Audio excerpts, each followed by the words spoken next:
자, 시작하시죠. 우리 첫날이라 자료가 좀 많은데 5개가 나가야 되거든요. 근데 하나가 더 올라왔어. 그거는 첫 시간 끝나고 아마 올라올 것 같습니다. 제가 자료를 미리미리 보냈어야 되는데 새벽에 보내가지고 학원 스태프들이 아침에 뽑기가 좀 어려웠어요. 예. 그래서 첫 시간은 좀 짧게 강의 계획서하고 OT 자료 보도록 할 겁니다. 강의 계획서 먼저 보시죠. 강의 계획서 이렇게 있죠. 자, 짧게 보시면 오늘부터 시작해가지고 10월 23일까지 하고요. 근데 이제 연기 특성상 양이 좀 늘어지다 보니까 10월 24일 날 보강 가능성이 있어요. 근데 이제 가능하면은 안 하고 싶어서 저도 안 하려고 노력할 건데 제가 확답 드릴 수는 없어요. 그래서 일단 24일 날 보강이 있을 수 있으니까 뭐 꼭 있는 건 아닌데 확률상 있을 가능성이 높을 것 같아요. 그래서 그냥 그날은 좀 비워 놓으시는 걸로 그렇게 하시면 되겠습니다. 그리고 이제 오전 9시부터 오후 1시까지로 되어 있는데요. 작년에 연기 들은 분들은 아실 건데 제가 자꾸 1시를 오버하거든요. 근데 올해는 안 그러려고 최선을 다해 보겠습니다. 근데 제가 이것도 확답은 못 드리고 최선을 다해 보는 걸로 그렇게 하도록 하겠습니다. 그래서 강의는 9시에 시작하는데 이제 3일차부터 아침 테스트가 있거든요. 그래서 한 그때부터 이틀에 한 번씩은 조금 빨리 오셔가지고 테스트 하시는 걸로 그렇게 하면 좋겠습니다. 그래서 좀 여유 있게 오셔가지고 한 8시 반 정도 오셔가지고 좀 뭐 30분씩 걸릴 것 같지는 않은데 테스트가 좀 빨리 오셔가지고 그렇게 좀 하시는 걸로 알고 계시면 될 것 같아요. 뭐 교재는 아시는 것처럼 이론 판례 15판이 나왔죠. 기타는 이제 프린트물로 나가는 거고 15판은 이제 오프라인 분들은 제가 그냥 비용 부담하고 교재를 드리는데 그 매년 동영상 강의 보는 분들이 되게 서운해 하시거든요. 근데 그거는 물리적으로 어떻게 할 수가 없어요. 동영상 예를 들어 온천방 같은 경우는 한 큐에 쫙 이게 되니까는 이게 가능한데 일반 동영상은 그게 가능하지 않아 가지고 그건 좀 양해를 부탁드립니다. 그래서 제가 연기 때 이제 기본서가 나가고 1기 때 사례집이 나가고 2기에 서브노트가 나가는데 서브노트를 제가 그냥 드린 거는 되게 오래됐어요. 한 10년 됐거든. 그리고 이제 기본서를 드리기 시작한 게 한 2년 전부터예요. 그래서 이제 제 마음속에 이제 사례집도 주고 싶다 마음은 있는데 아직은 자신이 없어가지고 그거는 뭐 한 5년 뒤에 할 것 같아. 근데 아무튼 이제 제가 오프라인 분들은 책은 그냥 드리고 있는 건데 그냥 좋은 마음으로 하는 건데 동영상 분들이 자꾸 항의하셔가지고 그거는 조금 양해를 부탁드립니다. 자, 강의 목표는 당연히 노동법의 체계를 잘 잡는 거죠. 그래서 이론적인 내용들을 좀 깊이 있게 한번 해볼 생각이에요. 그래서 매년 연기 진행할 때마다 이것저것 많이 시도를 해봤었거든요. 이렇게도 해보고 저렇게도 해보고 그래서 이렇게 하면 나을까 싶어서 이렇게도 해보고 매년 조금씩 변화를 주고 있는데 올해 같은 경우는 제가 카페에도 글 하나 썼습니다마는 이제 판례 암기를 조금 부담을 내려놓고 대신에 이제 전체 흐름하고 그걸로 만드는 목차들 뭐 내용 이해는 기본이고 그런 것들에 조금 더 힘을 줘볼 생각입니다. 그래서 우리가 지금 나가는 과제 자료도 그런 식으로 구성이 돼 있어요. 뭐 자세한 건 이따가 또 말씀드리면 될 것 같고요. 이번에 쟁점과 판례의 정확한 이해 당연한 얘기죠. 그래서 연기 때 특히 초심자분들 같은 경우에 연기 강의 들었다 그래가지고 모든 거를 막 다 이해하고 그런 거냐 그렇지는 않아요. 실제 이해를 못했는데 본인이 이해를 못했다고 자각하지 못하고 넘어갔다가 혹은 잘못 이해했는데 그거를 모르고 넘어갔다가 한 1기나 2기 때 그게 바로잡아지는 경우들도 꽤 있거든요. 근데 이제 그거는 그때 가서 잡으면 되는 거고 어쨌든 적어도 본인이 느끼기에는 다 이해한 것 같아. 이렇게 좀 느낄 수 있도록 그렇게 한번 해볼 생각입니다. 다만 이제 우리가 이제 좀 이따 얘기하시겠습니다만은 이제 ABCD급이 있지 않습니까? 근데 연기 때 진도는 다 나가는데 아무래도 AB급 쪽에 좀 더 힘을 주고요. CD는 조금 빠르게 좀 간략하게 넘어가는 그런 건 좀 있을 겁니다. 그리고 연기 때 안 하는 게 있어요. 뭐를 안 하냐면 출제 가능성이 매우 낮은데 쓸데없이 너무 어려운 거. 이거는 지금 해봐야 시간이 너무 오래 걸리고 해봐야 이해도 못하고 근데 어차피 출제확률은 너무 미미하고 그러다 보니까 그런 것들은 일기로 토스합니다. 그게 이제 왜 연기 때 다 안 하고 넘기냐 이게 아니라 출제 가능성이 너무 희박한데 쓸데없이 너무 어려운 거 이런 것들은 일기로 넘기니까 그거는 그렇게 좀 알고 계시면 될 것 같아요. 그건 또 해당 파트마다 말씀을 드리겠습니다. 자, 그 뒤에 보시게 되면 3번에 이제 뭐 법전 활용 학습 되어 있고요. 당연한 얘기죠. 그래서 원래 우리가 2차 시험에서는 그 시험 장르 법전을 준비하셔야 되는데 안 한 분들 많잖아. 그래서 아예 그냥 법 조문자로 따로 만들어 드렸죠. 요거 가지고 오시면 될 것 같습니다. 그래서 요거를 그 매 챕터 나갈 때마다 개괄을 조문자로 잡을 거거든요. 그래서 요거는 매일 갖고 오셔야 돼요. 그래서 그렇게 하시면 되고요. 4번에 이제 답안 쓰기를 뭐 위한 기본기 다지기인데요. 어쨌든 연기부터 답안을 쓸 수도 있는데 강사에 따라 그런 분들도 계시고 저도 한 적이 있었어요. 근데 연기부터 너무 답안을 쓰니까 거기에 너무 막 이제 주목하게 돼가지고 정말 중요한 것들을 못 잡고 그냥 기술적인 부분들만 자꾸 주목하게 되더라고요. 그게 당장은 막 뭔가 성과가 난 것처럼 보이지만 길게 보면 그게 쥐약이거든요. 그래가지고 많이 고민을 해보고 매년 고민을 하는데 어쨌든 저는 연기 때 정식 답안을 쓰지는 않습니다. 다만 이제 1기부터 정식 답안을 쓰기 시작했을 때 그 베이스를 잘 다질 수 있도록 그 훈련들을 좀 많이 하죠. 그래서 뭐 운동으로 치면 뭐 복싱한다고 치면 연기 때 줄넘기 열심히 하는 그런 느낌으로 이제 생각하시면 될 것 같아요. 자, 강의 진행은 아까 얘기했던 것처럼 출제 가능한 모든 논점을 꼼꼼히 다루는데 A, B급은 좀 더 힘을 줄 거고요. 그 다음에 출제 가능성이 희박한데 쓸데없이 너무 어려운 거 그거는 1기로 토스합니다. 그 다음 과제랑 아침 테스트를 활용하고요. 자, 연간 일정이 있는데 연간 일정 요거 같이 얘기하면서 등급 얘기를 한번 나눠보죠. 자, 우리가 수험가에서 강사마다 조금씩 다르긴 한데 A, B, C, D 등급을 보통 나눈단 말이에요. 그래서 사람에 따라서 어떤 분들은 A급을 요만큼만 잡기도 하고 어떤 분들은 A급이 이만큼 잡기도 하고 뭐 이 사람마다 달라요 그거는. 근데 이제 저 같은 경우는 대충 중간쯤에 어디쯤에 있는 것 같아요. 그래서 예를 들어서 어떤 강사가 A급이라고 하는데 너는 왜 B급이야 그랬을 때 이게 다를 수도 있어. 왜냐면 저의 A, B 합친 거보다 그분의 A가 더 많을 수도 있는 거예요. 반대로 이제 그 역도 마찬가지겠죠. 이제 그건 감안을 일단 하셔야 되고. 그래서 어쨌든 간에 강사 개인들마다 자기 기준에 의해서 등급을 나눠요. 근데 저는 근데 A급하고 B급을 따로 구분하지는 않습니다. 묶어서 A, B급 이렇게 해요. 왜냐면 이것도 예전에는 A급, D급, C급, D급 다 나눴는데 그랬더니 제가 볼 때 최소한 B까지는 봐야 되는데 A만 보더라고. 그래서 안 되겠더라고. 그래가지고 A랑 B를 따로 나누진 않습니다. 제 마음속에만 있어. 이건 A지롱 이런 느낌으로. 근데 말을 하지 않아요. 이건 A다 B다 말을 하지 않습니다. 말을 하면 A만 보더라고. 그래서 저는 묶어서 A, B급 이렇게 가져가고요. 그 다음에 C드급이 있죠. 그래서 현실적으로 출제가 가능한 주제들은 여기를 벗어나진 않아요. 아직까지 제 강사 지금 18년 생활 동안에 여기서 벗어난 적은 단 한 번도 없었어요. 이제 어쨌든 간에 그렇습니다. 그 밑에 이제 뭐 E급, F급 이런 게 있을 수가 있겠지. 그렇죠? 그 다음에 이제 뭐 굳이 쓰면 뭐 G급 뭐 예를 들어서 G부터 G까지 이런 등급들이 있을 수 있을 것 같아요. 이제 요게 이제 우리 시험 범위 내에서 어쨌든 공식적으로 시험 범위 내에 있는 주제들이라고 했을 때 등급을 이렇게 구분한다고 치자고요. 근데 여기서 뭐 G부터 G까지 얘네들은 현실적으로 나올 수가 없어요. 이건 도저히 나올 수가 없어. 그래서 실제로 그나마 출제가 가능하다 할 수 있는 정말 마지노선의 범주가 딱 여기까지거든요. 근데 옛날에는 제가 교재를 어떻게 구성했냐면 연기 때, 일기 때 쓰는 기본서에는 얘를 편견 없이 똑같이 다 수록을 했었어요. 그리고 2기부터 나가는 서브노트에서는 얘를 날려버리고 얘들만 이렇게 구성했었거든요. 그래가지고 우리가 교재 구성에서 A, B, C, D급이 요 주제가 서브노트에 들어가 있는 거고 그 다음에 그 앞에 있는 E, F까지 합친 게 이제 우리 기본서 이론팔레 논법 우리는 지금 15판이죠. 기본서 이렇게 들어갔던 거예요. 근데 이렇게 하다 보니까 아무래도 얘네들은 출제 가능성이 없는 건 아닌데 매우 희박하단 말이에요. 얘네들은 단언할 수 있고 안 나온다고. 근데 얘네들은 없는 건 아닌데 매우 희박하단 말이죠. 근데 이제 기본서에다가 똑같은 비중으로 실어놨더니 효율성이 떨어지는 거예요. 그래가지고 한 3년 전에 교재를 재편하면서 2년 전이구나. 2년 전에 교재를 재편하면서 E급, F급들은 우리 기본서의 본문에서 빼버렸어요. 그럼 어떻게 했냐? 앞에 챕터마다 개괄 이런 게 있고요. 그래가지고 챕터에 들어가면 개괄 해가지고 전제틀을 잡아놓고 세부 주제가 있거든요. 근데 세부 주제에 없는데 개괄에 있는 게 있어요. 그런 게 기본적으로 EF급이에요. 그 다음에 각 쟁점 주제들이 있죠. 그 주제 끝나고 나서 뒤에 참고 정리 이런 게 있거든요. 그런 것들도 다 EF급이에요. 그래서 연기 때 여기 있는 EF급들을 뭐 자세히 하지는 않습니다.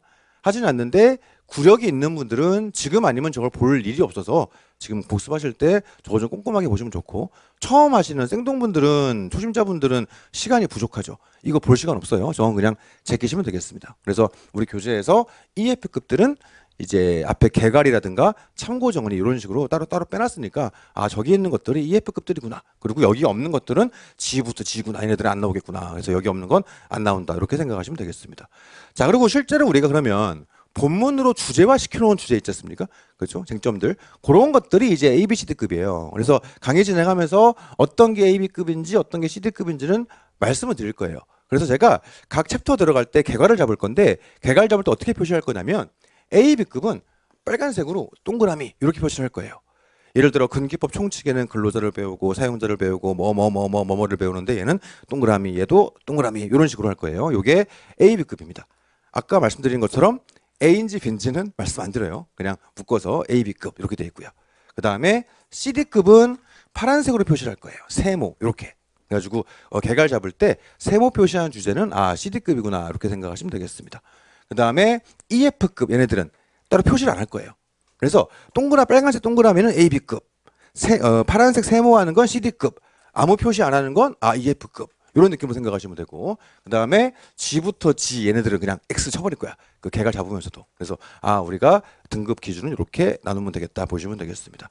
아까 얼핏 얘기했던 것처럼 유예 이상들, 그러니까 지난 1년간 풀커리 하셔가지고 이번에 2차 시험도 보시고 이런 분들은 지금 아니면 이 밑에 것들을 잘 안 보게 되거든요.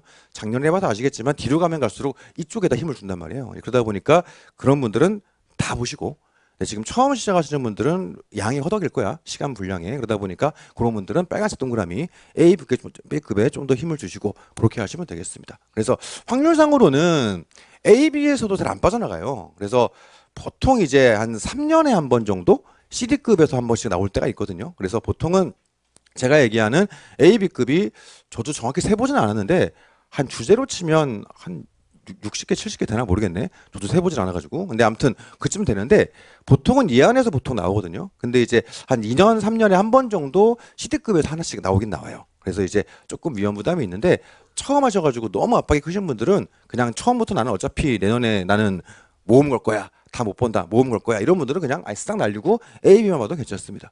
그러다가 이제 올해 시험처럼 되면 큰일 나는 거지. 그렇죠? 올해가 이제 CD급이 2개가 나왔어요. 6개, 3개구나, 3개. 3개가 나왔어요. 왜냐면 주제 자체는 CD가 아닌데 보통 여기에 포함시키는 게 당해년도 판례. 당해년도 판례. 이것도 사실 CD급이거든요. 주제가 중요해도 그에 나온 판례를 출제하진 않아요. 근데 아직까지 한 번도 얘는 나온 적이 없어요. 근데 올해 나왔어. 그래가지고 올해 처음으로 그것까지 같이 나와가지고요. 전통적 의미의 CD급에서 2개가 나오고 올해 나온 판례가 하나 나와가지고 6개 주제 중에 3개가 소위 말하는 이제 브리타라 평가되는 그런 주제가 출제가 됐거든요. 그러다 보니까 올해처럼 돼버리면 이제 그럼 골치 아파지는 건데 좀 특이한 경우예요. 내년도 이럴 거냐? 그럴 것 같진 않아요. 왜냐면 저도 이제 그냥 시험 끝나고 나서 이제 학계에 있는 분들 아는 분들 좀 연락을 해봤거든요. 좀 분위기 좀 보려고. 그래가지고 잘 지내시죠? 이렇게 하면서 시험 끝나가지고 여유가 생겨가지고 연락 한번 안부 전화 드렸습니다. 이렇게 하면서 얘기하면서 이번에 산업안전보건법이 나왔지 뭐람 이러면서 얘기를 했단 말이에요. 그럼 제가 이제 뭘 보려고 했냐면 학자들 사이에서 올해는 앞으로는 기조를 좀 바꿔나가자 이런 분위기였으면은 나올 때가 됐죠 이럴 거야. 근데 예? 이런 분위기잖아요. 누가 들어갔지? 이런 분위기가 주로 분위기들이라고요. 그래서 그런 분위기들이더라고요. 그래서 제가 보니까 이런 올해가 굉장히 특이한 출제 경향이 있었는데 이런 분위기가 학자들 사이에서 뭔가 공유가 되고 그런 것 같지는 않고 그냥 올해 들어가신 분들이 좀 특이하신 분들이 들어갔다 이렇게 그냥 생각할 수 있을 것 같고요. 내년에는 예년과 마찬가지로 A, B에서 다 출제될 가능성이 매우 높고 하나 정도는 여기서 빠져나갈 수도 있다. 이렇게 그냥 생각하시면 되겠습니다. 자, 아무튼 그런 식으로 주제를 생각해 보시면 되겠어요. 그래서 나름 자부심인데 제 서버노트에 들어있는 게 CD까지 들어가 있지 않습니까? 제가 강사 생활하면서 단 한 번도 여기서 빠져나간 적이 없어요. 개인적인 자부심이 좀 있습니다. 그래서 올해 이제 브리타 3개 중에서 하나는 올해 나온 판례니까 서브노트 출간 이후에 나온 판례잖아요. 당연히 그건 수록될 수가 없는 거고 근데 그 2개는 둘 다 제 책에 있는 것들이라서 개인적으로는 자부심이 있어요. 다만 그럼에도 불구하고 제가 작년에 그걸 강의하면서 힘을 줬냐? 아니죠. 그러니까 제가 막 그걸 갖고 찍었다 이렇게 말할 수는 없는데 어쨌든 간에 책엔 다 있었다. 그냥 그렇게 얘기할 수 있어가지고 그나마 다행이다. 이렇게 할 수 있을 것 같아요. 자, 그러고 나면 관련해서 이제 연기부터 3기까지 흐름들을 얘기하는데 우리가 2차 과정에서 쓰는 책들이 몇 가지가 있어요. 그래서 우리가 오늘 제가 드린 이론 판례 노동법 같은 경우는 우리가 기본서라 부르죠. 기본서. 그래가지고 노동법의 기본서. 얘는 연기 때랑 아니다. 순서를 바꾸죠. 자, 연기 때는 우리가 기본서를 쓰죠. 그 다음에 1기 때는 기본서를 쓰고 여기에 플러스 책 이름은 사례판례도 논법인데 그냥 줄여서 사례집이라 부르거든요. 우리가. 그래서 사례집이 1기에 추가됩니다. 그래서 작년 기준으로는 연기 때 기본서 내용들을 하고 일기 때 거의 같은 비중으로 한번 다시 올 때 조금 더 심화학습 느낌으로 좀 이론적인 내용도 많이 말씀을 드리고 그렇게 하면서 사례집을 좀 힘을 준다고 줬음에도 불구하고 한 반반 정도 힘이 들어갔었는데 올해는 연기 때 기본서를 최대한 꼼꼼하게 보고 일기 때는 이걸 보긴 보는데 이쪽에 좀 힘을 많이 실어볼 생각이에요. 그래서 사례집 가지고 이기 때부터는 굳이 따로 막 별도로 막 자세한 강의할 필요 없게 웬만한 것들은 일기 때 사례집을 다 털어볼 생각입니다. 그래서 그렇게 진행이 될 거고요. 그 다음에 이기 같은 경우는 이제 사례집이랑 원래 기본서를 받았다가 기본서를 빼버리고 서브노트가 들어가요. 이름은 이론 판례 노동법 서브노트 돼 있는데 줄여서 우리가 서브노트 이렇게 부릅니다. 이 서브노트는 뭐냐면 얘기했던 것처럼 우리가 교재에 기본서에 A, B, C, D급, EF급 수록은 다 돼 있지 않습니까? 물론 얘네들은 뭐 개괄, 참고 정원이 이렇게 씁니다만은 아무튼 다 들어가 있죠. 그러니까 책이 두꺼워지잖아. 그래서 서브노트는 어차피 확률 떨어지니까 EF급들을 확 쳐버린 거예요. 없어 아예 그냥. 그래서 A, B, C, D 쟤네만 수록을 하는 겁니다. 그리고 내용도 최대한 압축해가지고 좀 얇게 할 수 있도록 그렇게 만드는 게 서브노트예요. 자, 그러다 보니까 우리가 소위 이제 단권화 교재를 준비하지 않습니까? 시험 보기 전날, 시험장 당일날 볼 한 권의 그 책. 그래서 실제 우리가 단권화로 선택할 수 있는 게 전통적으로 이런 두 가지예요. 연기 때 쓰는 기본서를 가져가든가 아니면은 이기 때 쓰는 서브노트를 가져가든가 이런 식입니다. 거기다가 이제 약간 야매로 들어가게 되면은 나는 그냥 모험 걸겠어 이런 분들은 사례집으로 할 수도 있는데 개인적으로 막 엄청 권하지는 않습니다. 근데 가능은 하다. 왜냐면 사례집도 제가 웬만한 AB급, CD급 주제들은 웬만한 거 다 넣어놔가지고 저게 가능은 해요. 가능은 한데 판례가 또 갈아 끼워지는 게 있다 보니까 개인적으로 권장드리진 않고요. 보통 예 아니면 예로 보통 하게 됩니다. 그럼 둘 중에 뭘 많이 하냐? 압도적으로 예를 많이 해요. 얇아서 그런 것 같아. 근데 이제 꼭 그래야만 되는 것은 아니고 어쨌든 본문에 있는 주제들은 동일하거든요. 근데 이제 나는 좀 풀텍스트로 보는 게 좋다. 이런 분들은 기본서를 보시면 되고 그 다음에 나는 다 필요 없고 그냥 요약된 들어가지고 보고 싶다 이런 분들은 서브를 보시면 되고 그래서 개인의 선호 취향에 따라 선택하시면 되는데 많이들 하시는 거는 이쪽을 좀 더 많이들 합니다. 이 말인 즉슨 지금 처음 하시는 분들은 지금 보는 이 교재가 단권화 교재가 아니게 될 가능성이 매우 크다라는 거죠. 이 말인 즉슨 지금 단권화 작업을 하실 때 너무 부담 가지지 말고 실패해도 괜찮으니까 좀 편하게 하셔도 괜찮다 이런 말씀을 좀 드리려고 자신 있게 하시라. 그래서 우리가 보통 연기 때는 뭐 샤프로 하고 뭐 지울 수 있게 하지 않습니까? 저는 개인적으로 굳이 좀 그런 생각이 있어요.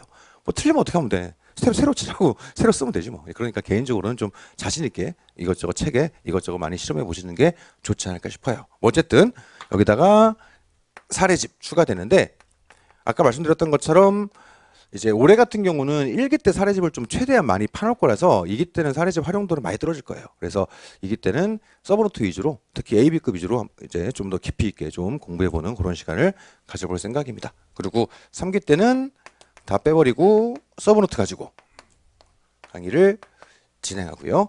실전 모의고사니까 이때는 뭐 모의고사 반, 해설 반 이런 느낌으로 강의가 진행됩니다. 이런 식으로 1년이 구성돼 있다. 이렇게 보시면 될 것 같아요. 자, 그래서 강의 계획서 3페이지 보시게 되면 연기 때는 아까 얘기했던 것처럼 아침 테스트를 통해서 또 과제를 통해서 기본기를 다지는 거고 복식으로 치면 줄넘기 하는 것도 말씀을 드렸죠. 그리고 1기 가면 본격적으로 모의 시험을 들어가는데 이거는 좀 정형화된 시험들을 봐요. 그래서 뭐 쉬운 문제를 본다 이런 게 아니라 이미 기준에 나와 있던 기출문제라든가 정형화된 문제들 우리 정해져 있는 거 그런 것들을 위주로 봅니다. 그래서 마찬가지로 복싱으로 치면 그냥 이제 뭐 미트 치고 뭐 이런 거죠. 오케이 뭐 그런 느낌으로 그러니까 그 섀도우하고 뭐 이런 거죠. 이제 혼자 뭐 거울 보고 연습해 보고 이런 느낌이고요. 본격적으로 미트를 치는 게 2기 정도가 되는 거고 그다음에 스파링 뛰는 게 3기쯤 되는 거고 그 다음에 이제 실제 시험 나가는 게 내년 이맘때 시험장 가는 거고 그런 흐름으로 보시면 되겠죠. 자, 다음 페이지 가시면 강의 진도표가 있는데 이거는 예습하실 분들은 좀 참조하시면 좋을 것 같고 올해는 뭐 그대로 맞출 수 없겠지만 최대한 비슷하게 맞춰가지고 보강이 없도록 좀 그렇게 잡아볼 생각입니다. 그래서 예습하실 분들은 요거 참조하시면 되겠다. 이래 보시면 되겠습니다. 자, 그 외엔 버리시면 되고요. OT 자료 가시죠. 오리엔테이션 자료 한번 가보겠습니다.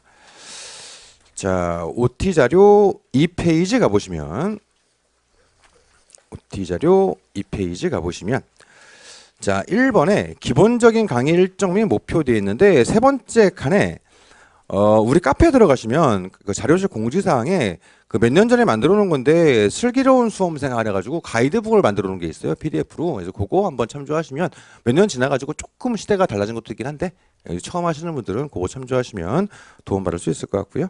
자, 이번에 양가로 1번. 평일반하고 주말반 차이는 뭐냐? 없어요. 똑같습니다. 이제 평일에 몰아서 하느냐 아니면 주말에 이렇게 전 과목을 동시에 돌리냐 이런 겁니다. 근데 효율성을 따져보면 아무래도 연기나 일기 때는 평일반이 좀 더 효율적이에요. 아무래도 이제 특정 과목 볼 때 그냥 쫙 몰아쳐가지고 그냥 끝장 내놓고 다음 과목 넘어가고, 물론 까먹겠지 넘어가면 괜찮아요. 까먹고 또 공부하고 하는 거니까. 그래서 이게 좀 더 효율적이긴 합니다. 근데 2, 3기쯤 가게 되면은 전 과목을 동시에 돌리는 훈련을 해야 되니까 그때는 다 주말로 몰아놨는데, 연기 일기 때는 두 가지를 나눠놨고요. 평일반이 좀 더 효율적인 것 같긴 합니다. 그래서 일기 때도 제 생각에는 평일반이 가능하시면 평일로 오세요. 근데 그게 아니라 멀리서 통학하시느라 너무 출퇴근 거리가 멀다 이런 분들은 주말로 가시는 것도 괜찮고요. 그렇죠? 뭐 그런 건 이제 있긴 한데, 효율성을 따지면 연기 1기까지는 평일이 난 것 같아. 자, 양가로 2번. 강의 수강 유형별 특징인데요.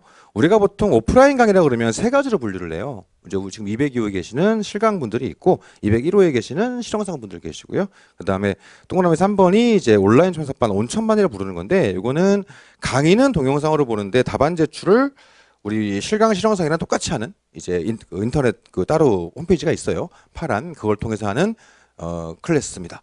과거에는 실강 실용상만 있었고 온천반이라는 게 없었어요. 근데 온천이라는 게 언제 들어왔냐면 코로나 때 들어왔어. 코로나 때. 코로나 때 막 문제가 생기니까 학원을 열 수가 없지 않습니까? 시험 몇 달 안 남았는데 학원을 나올 수가 없는 거야. 뭐 강의를 해야 되는데 시험도 봐야 되고. 그러다 보니까 학원들이 그때 부랴부랴 만든 게 강사 혼자 와가지고 막 촬영해가지고 이건 업로드를 하고 모의 시험 봐야 되니까 그거는 자체 시험 본 다음에 사진 찍어가지고 PDF 만들어가지고 파일을 올리세요. 이렇게 만들어 놓은 게 온천반이었어요. 그게 이제 코로나가 만들어 놓은 특이한 제도인데, 이 코로나 끝난 이후에도 한번 만들어 놓으니까 없앨 수가 없더라고. 그래서 이게 지금 계속 이어지고 있는 겁니다. 그래서 올해 연기 같은 경우는 온첨을 따로 안 깔았어요. 그렇게 한 이유는 첨삭이 의미가 없으니까. 그래서 아침 테스트 첨삭이 있긴 있는데 그걸 막 굳이 온첨까지 해가지고 할 정도로 모의 시험이 아니니까 그런 거라서 연기는 온첨을 따로 깔지는 않았습니다. 근데 내년에는 온첨 깔까 생각 중이에요. 그 딴 거보다 책을 드리고 싶어서. 그래서 온첨으로 하면 책 드릴 수가 있거든. 한 큐에 쫙 보내면 되니까. 이게 그 처음 시작하시는 분들이야 그냥 책 사라고 하는 게 괜찮은데, 작년 강의 들은 분들한테 사라하기 미안해가지고 온첨을 깔면 좀 낫지 않을까 싶어가지고 내년에는 해볼 생각입니다. 그래서 1기 가시면은 이제 온첨반 분들이 열려요. 그 강의가. 그래서 그렇게 우리 모의시험 점수 등수 매길 때는 온첨반 분들이랑 실강 실용상을 같이 이렇게 점수가 업로드가 됩니다. 예. 참, 그리고 이제 그 연기는 사실은 그 비중을 봤을 때 오프 수강생들보다 온라인 수강생이 워낙 압도적으로 많아요. 반대로 3기쯤 가면 오프가 압도적으로 많고, 그러다 보니까 연기는 이제 실강 마감되는 경우가 이렇게 별로 많지는 않거든요. 근데 이제 올해도 감사하게도 마감이 돼서 감사합니다. 최선을 다해서 하도록 하겠습니다. 그래서 지금 이것도 나 혼자만의 자부심인데, 지금 연기 실강 마감을 지금 11년째 하고 있거든요. 그래서 꾸준히 항상 감사드리고 올해도 최선을 다해서 하도록 하겠습니다.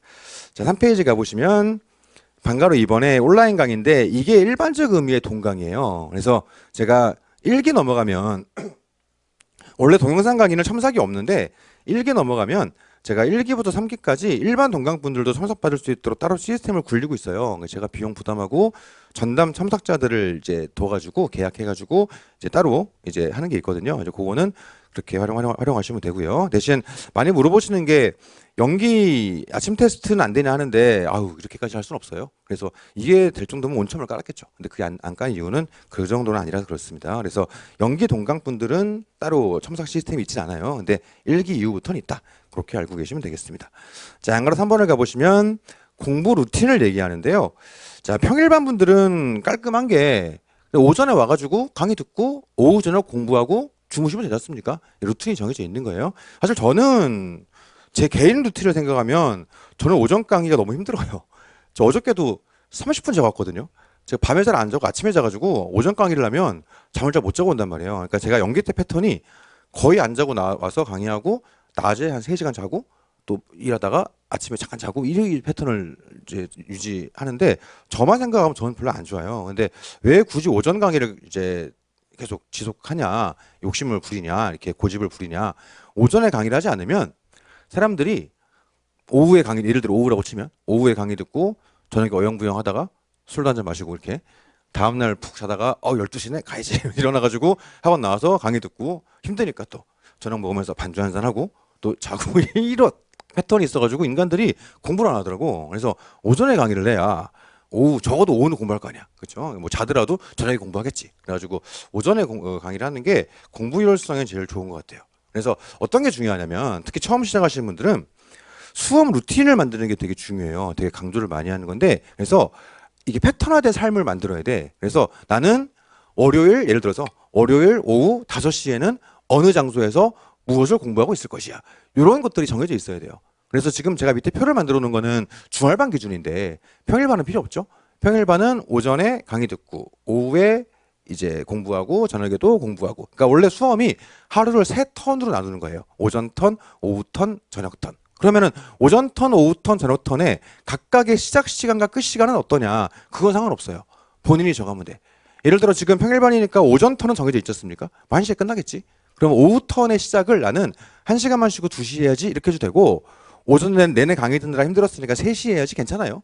그리고 오후 턴, 저녁 턴 사이에도 1시간만 쉬어야지 그것도 괜찮고, 난 2시간 쉬어야지 이것도 괜찮아요. 어쨌든 간에 뭘 해도 괜찮으니까 루틴을 짜가지고 장소든 시간이든 정해지게 만드는 게 중요하다. 예를 들어 나는 오후 2시부터 6시까지는 학원 자습실에서 온 김에 공부하고 가야지. 예를 들면 이런 거죠. 그리고 6시부터 7시까지 쉬고 7시부터는 스카이 가가지고 한 11시까지 하고 집에 가야지. 이런 느낌으로 이 루틴을 짜지 않으면 이게 좀 지속 가능하지가 않은 그 특성이 좀 있습니다. 그래서 본인의 의지 이런 거 너무 믿지 마시고, 인간은 누구나 나약해가지고 그게 안 돼. 제가 굳이 오전 강의를 고집하는 것도 그런 거거든요. 사람은 시스템의 동물이라 이 시스템을 갖춰놓고 나를 그 안에 밀어 넣어야 돼요. 그래서 수험 기간 내내 그렇게 만들어야 되겠다. 그래서 그걸 한번 고민해 보시죠. 자, 다음 페이지 가시면, 자, 반가로 2번이 이제 4페이지에 동영상 강의 보는 분들인데, 전업 수험생들은 뭐 오프 오시는 분들이랑 똑같이 하시면 됩니다. 그냥 뭐 쉽게 말해서 하루 밀리면 되잖아. 전날 강의한 거 나는 오늘 오전에 강의 듣고 오후 2시부터 뭐 7시부터 이런 식으로 맞추면 되는 건데, 이제 비전업 동강 수강생분들이 문제예요. 이제 학교 다니시거나 직장 다니시거나 이런 분들은 어쩔 수가 없어. 평일에는 그냥 강의만 들으세요. 복습이 안 될 거야. 그래서 강의만 밀리지 않고 들으시고 주말 활용해 가지고 복습을 일주일치를 몰빵하시죠. 어쩔 수 없을 것 같아. 그래서 특히 직병분들은 어쨌든 하루에 3시간 반은 빼야 돼요. 어떻게든 3시간 반을 빼지 못하면 이게 도저히 가능하지가 않아요. 정말 미니멈 시간이 3시간 반이라서 어떻게든 하루에 3시간 반을 빼고 나면 평일 강의 들을 수밖에 없겠지. 그래서 강의만 들으시고, 그리고 주말에 복습을 몰아서 하고 그렇게 하셔도 괜찮을 것 같다 생각합니다. 뭐 직병 합격하신 분들 같은 경우에 여러 가지 사례들이 있는데 사실 말이 안 되거든요. 그러니까 저는 직장병의 합격자 뭐 수가 많지는 않은데 뭐 매년 있긴 있으니까 저는 너무 신기한 것 같아. 어떻게 이게 되지? 그래서 근데 보통 보면 일단 독한 분들이고, 또 어떻게 하는 경우들이 많으냐면 퇴근하고 저녁에 와서 공부를 한다? 아, 이건 정말 쉽지 않아요. 하루 종일 기가 다 빨려 있거든. 그래서 어떻게 하는 분들이 많냐면 아예 하루의 시작을 새벽 2시에 시작을 하는 거야. 그래가지고 새벽 2시부터 맑은 정신으로 한 7시까지 공부를 하고 이제 지친 상태로 회사를 가는 거지. 그래가지고 회사 가서 사람이 지친 상태로 공부는 못 하는데 지친 상태로 일을 할 수 있거든. 지친 상태로 일을 하고 퇴근과 동시에 걸어떨어지고 또 새벽 2시에 일어나서 맑은 정신으로 공부를 하고 이렇게 하시는 분들도 많아요. 그래서 동강보는 직병분들은 그것도 한번 고민해 보세요. 그것도 꽤 괜찮은 루틴인 것 같아. 자, 그다음 양가로 4번 뭐 이건 보시면 될 것 같습니다. 이건 아까 했던 얘기라.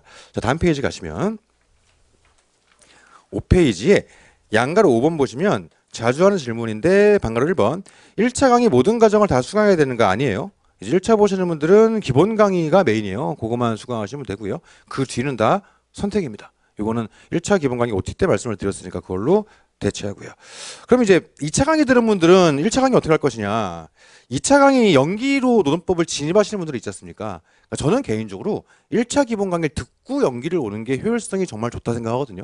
근데 어쨌든 간에 연기로 진입하시는 분들이 있단 말이에요. 그러면 이거 끝나고 나서 1차 기본 강의 꼭 들어야 되냐. 애매해. 왜냐면은 2차 때는 예를 들어서 지부터 지까지 안 하거든요. 근데 1차에서는 얘네가 겁나 많이 나와요. 이게 달라 좀. 그래서 이게 좀 애매해. 그래서 2차 연기 들은 분들한테 1차 기본 강의를 꼭 들어야 됩니다. 이렇게 하진 않거든요.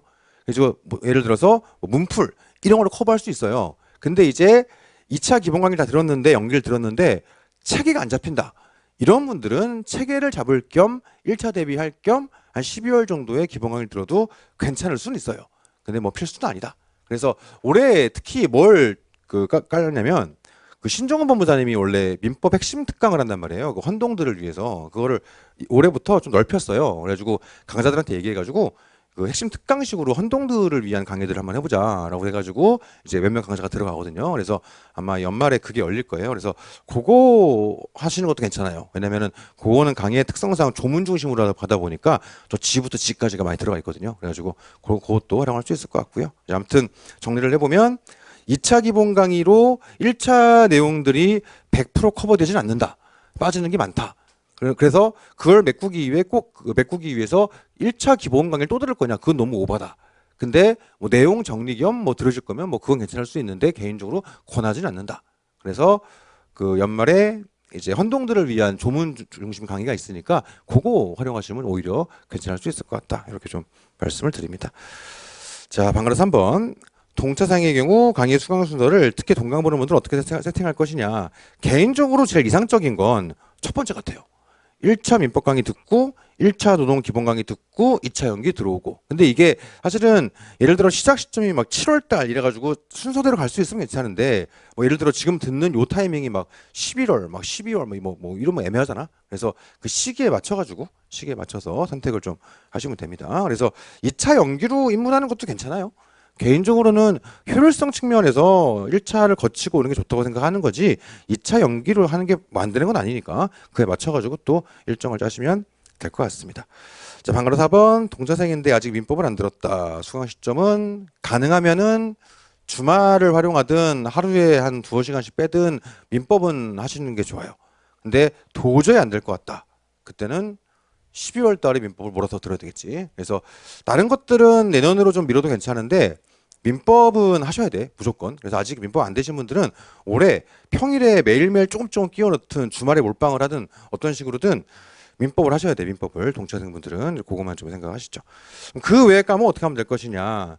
뭐 기본적으로는 연말부터 병행하시면 됩니다. 근데 내년 1차가 겁나 빡셀 게 거의 명확해가지고 병행하시는 분들은 한 1기 들어가서는 1차 힘을 좀 많이 주셔야 돼요. 그건 그때 가서 또 말씀을 드리겠습니다. 다음 페이지 가시면 6페이지에 강의 수강과 학습 순서 되어 있는데요. 기본 전제 당연히 빠지면 안 되겠죠. 양가로 2번 학습 순서 해가지고 일단 책을 좀 진하게 보세요. 그 워딩의 의미 하나하나에 주목해가지고 진하게 보세요. 이 책을 진하게 볼 수 있는 기간이 별로 없어 생각보다. 당장 1기만 들어가도 막 모의시험 보니까 뭐 이제 정형화된 시험을 보긴 합니다만은 그 모의시험 거기 막 준비하느라 꽂혀가지고 판례 오느라 정신이 없어요. 그래서 워딩을 제대로 못 보거든. 그러니까 지금 좀 진하게 봐놓는 게 거의 마지막일 수도 있어요. 그래서 한두 번 정도는 당연히 진도 범위를 진하게 보셔야지. 그래서 문장 하나하나 잘 이해 안 되는 거 있으면 다 질문하시고 그래서 그거 좀 뜯어보시고요. 아무래도 근데 힘을 좀 줘야 되는 부분들은 판례가 있는 부분이에요. 판례가 있는 부분. 왜냐? 그게 시험에 나오니까. 판례가 없는 건 시험에 나오지 않아요.